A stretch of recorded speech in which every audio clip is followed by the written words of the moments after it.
I've been called up, I think 7 times, 7 years in a row. It's annoying. Get on with it.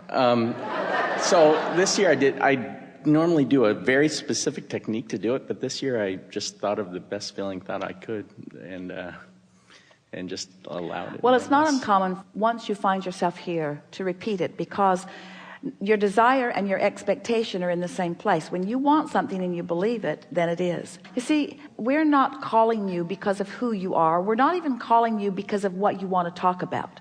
We're calling you because of the vibrational frequency that you are emanating and its relationship with, in other words, if your desire and your belief are in vibrational proximity, then you light up in a different way. Well, you join us on this disc. So what are you bringing today? Just a couple things. So somehow intuitively I knew this last year to do the morning exercise, and I just had a fantastic year. How does one become more consistently appreciative? What is the best way to do that? Do you just always consistently choose the best feeling thought? Is there... We're going to play with you just a little bit, because we know happiness is a terrible price to pay. All right, I'll appreciate if it'll get me to what I want. Right. But we don't want you to use it as a tool to get to what you want. We want it to be what you're reaching for. Right. Alignment is what you're reaching for. That's the goal. So you're appreciating because that's when you're whole. So that would be like saying, do you think I should bring all of myself to the conversation, Abraham, or just part of myself? Well, we think you should bring all of yourself. And that's the same question as, do you think I should be in appreciation or in criticism? It's the same question. And the answer to the question is, the more you do it, the more law of attraction makes it easy for you to do. True, and so the true. answer to the other question about when do you do it is, the earlier you get on it, the more likely you are to do it. And the more you do it, the more easy it is for you to sustain it until it just becomes a way of life. Appreciation is such a nice state of being, because appreciation is alignment.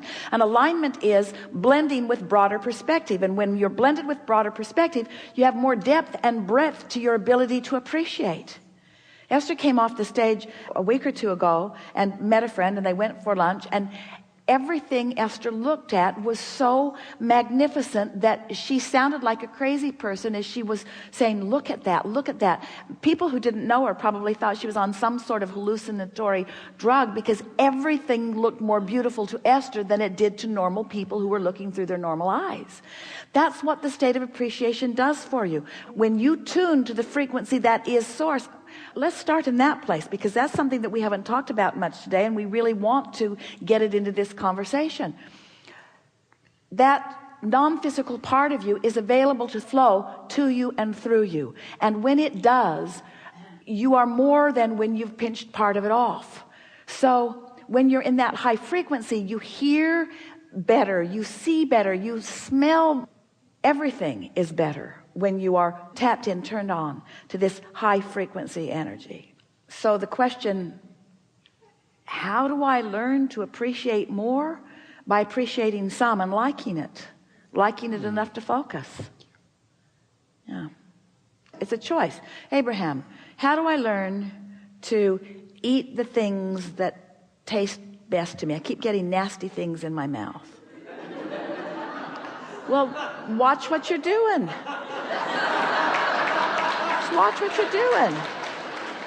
Get your eyes open, and through some trial and error, you'll have some experiences. But after a while, you know what thoughts take you down that path and what thoughts take you down that path. You know what people take you down that path and what people take you down that path. You know what memories take you down that path and what memories take you down that path. You know. This is not hard, Right. You know. Yeah, I get it. Just practice it until the vibration of it carries you. Because what you're really reaching for is what comes next. It's what comes next. And so if you've deliberately tuned to the frequency, and the what comes next is so exhilarating. We know that to anyone listening in, this man, he had beautiful white hair and such a twinkle in his eye, and he was so exhilarated. And Esther couldn't stop thinking about that for hours and hours and hours. She just thought that was the most amazing thing. And when you think about it, it's a pretty simple thing. You rendezvous with people all the time, but it was the setup. It was the universal setup. Your inner being knows everything that you want to know and knows where you stand in relationship to it and knows the path of least resistance to get you to it. And the path of least resistance is not about getting you in the swiftest way from where you are to everything that you want to be. It's the path of most enjoyment that your inner being is guiding you on, you see. And so when you just begin making statements and meaning it, I want to feel good and I mean to feel good. And I want to feel good and I've got the tools to feel good, and I want to feel good and I've got the ability to feel good, and I like feeling good, and now I am feeling good, and this is what feeling good feels like. And then when something feels good, you talk to others about how good it felt, and then you just milk it and milk it and milk it and milk it till you practiced it long past the moment. Now you've given it more airtime, you've made yourself solid in that vibration, and now a paradigm shift has occurred with you. A paradigm shift. You are a different person with a different point of attraction, and literally every relationship that you have must change to match this new shift. You say, not good to know? Are we shouting? We probably are shouting. As if volume would make you hear it more. Yeah. So I had two other questions that just are just slight intellectual quandaries for me, and I'm paraphrasing well, now, what I understand. We just want to ask you. Sure.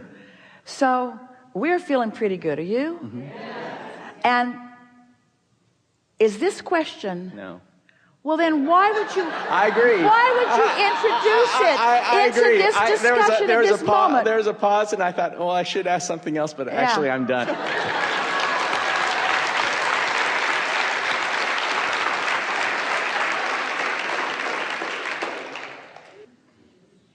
That's a good demonstration, isn't it? Because I'm feeling good, but there's this thing I should do. Really? Really? You really want to do this thing you should do and jeopardize this high-flying disc? Esther said to us the other day, Abraham, I know that you want me to be on the high-flying disc before I do things. Get on the high-flying disc and then get on the high-flying disc and then get on the high-flying disc and then. But there is stuff I have to do whether I'm on the high-flying disc or not. In other words, there are deadlines. There's stuff I have to do whether I'm on the high-flying disc or not. And we say you'll get over it in a while. You'll reach the point where that will be so important to you that if you're not on the high-flying disc, you just won't proceed. Your employers will be slightly annoyed.